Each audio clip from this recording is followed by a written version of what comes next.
Hey everyone, welcome to a special edition of Chica Chat. It is the PAX 2016 edition. It is late at night. I'm tired.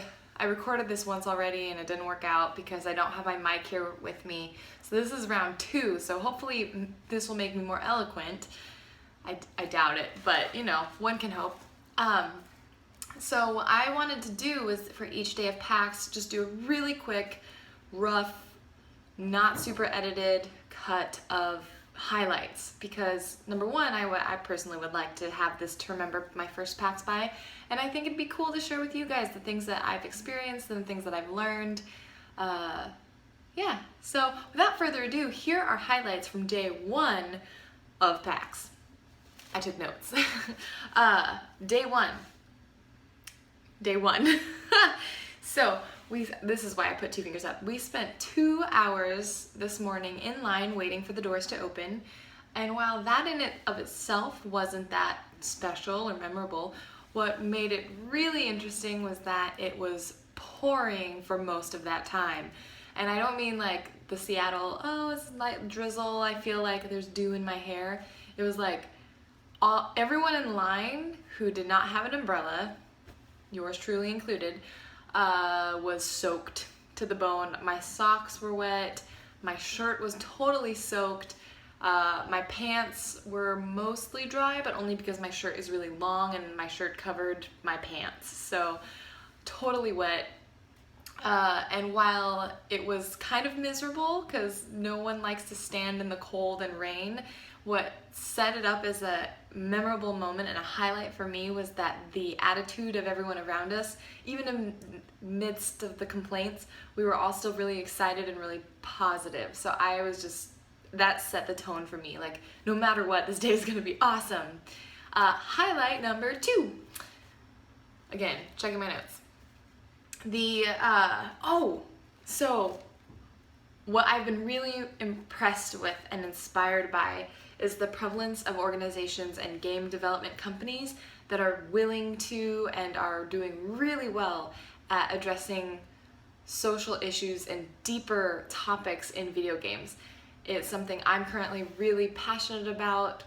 Making games mean more than just for fun, which again, there is of course benefits to having games that are pure fun, pure entertainment, but as I'm getting older, I'm finding I want games to do more and to be more, and so it's really neat to go and see organizations and companies that are doing this.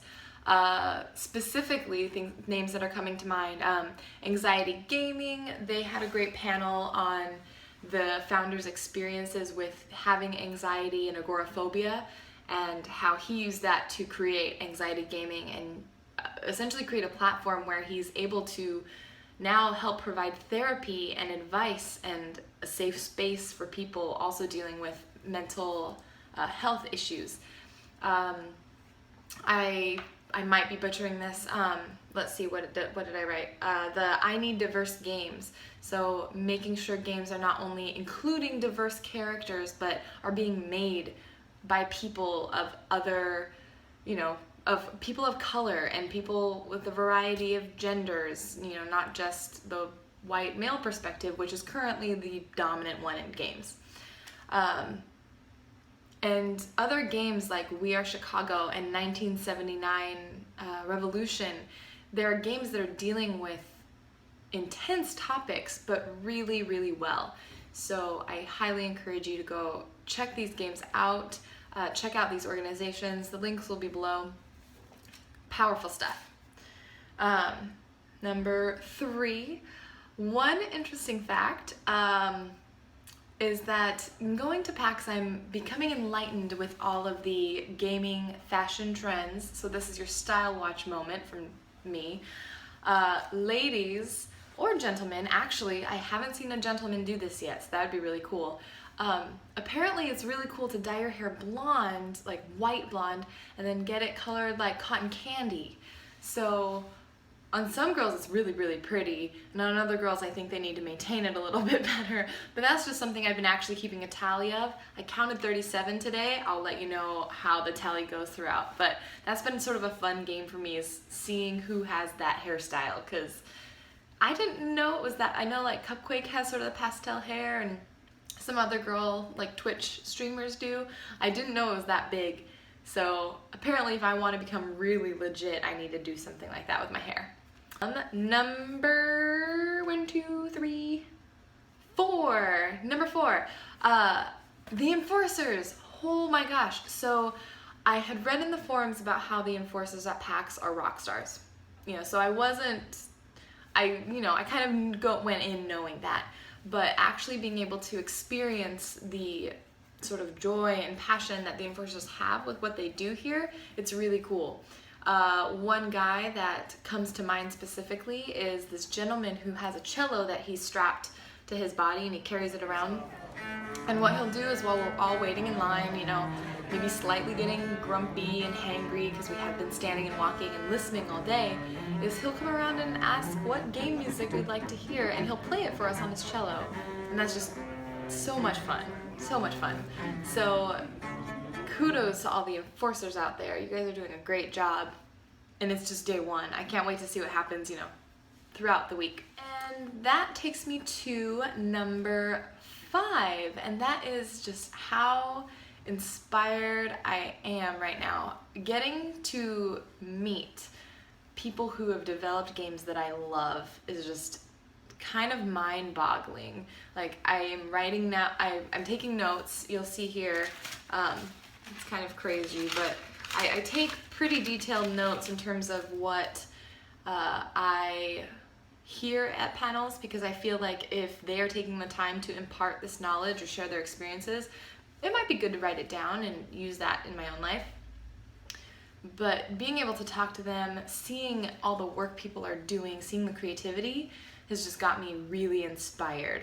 So I don't really know what I'm going to do with that. I have little bits that I actually want to pursue, organizations that I actually want to contact from what they've presented today, and it's just so overwhelming, but in a good way. So I'm excited to see what happens with the next days of PAX, because I haven't felt this inspired in a long time. And so I guess that's the word of today, is inspired. Brought to you by Sesame Street. No. Yeah, that's pretty much it. I mean, it's just so much. I think that's the other thing I took away from today.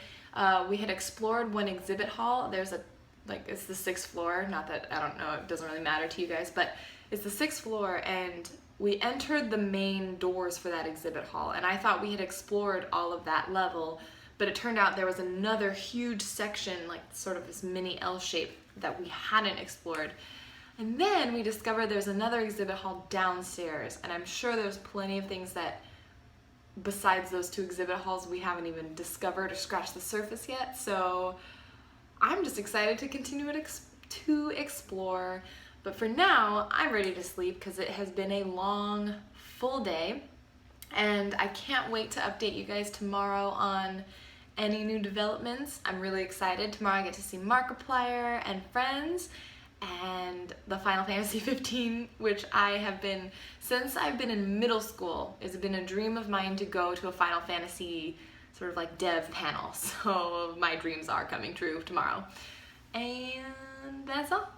So I will see you guys in the next video. Have a wonderful day or night wherever you are, and I'm gonna sleep.